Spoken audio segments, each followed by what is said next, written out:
Dans tous les cas, maintenant, on est en train d'orienter complètement le sport et l'entreprise. Alors, je suis apnéiste professionnel.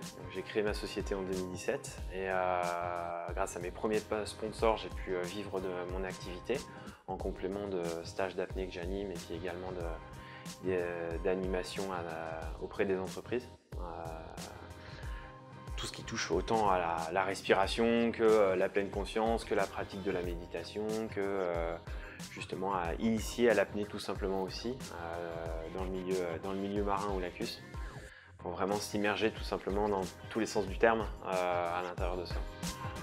Mon public est très large, c'est autant le grand public que ça peut être des entreprises, des managers ou tout type de personnes, puisque ça parle à tout le monde.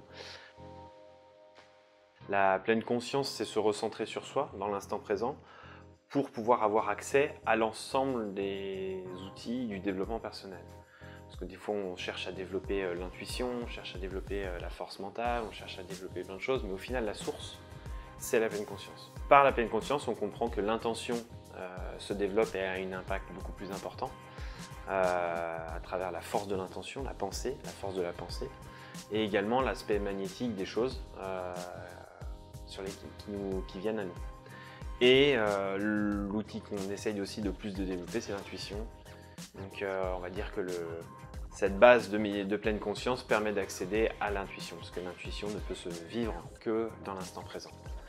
Donc c'est d'arriver justement à couper ses pensées, à couper ce mental qui nous pousse des fois à nous écarter de notre propre moment présent, de notre productivité de l'instant présent. Et dans une société qui est poussée tout le temps au résultat et qui confond parfois l'objectif et le résultat, ça permet justement de recentrer les choses en se disant là où on est le plus performant, c'est pas en se projetant, c'est en étant dans la productivité de l'instant et faire les choses qu'on aime.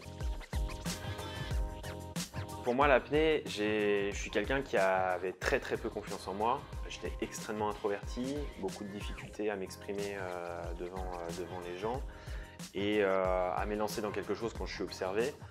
Et donc c'était l'outil qui m'a permis justement de prendre le contrôle sur ça, de retrouver ma place en fait en tant qu'homme.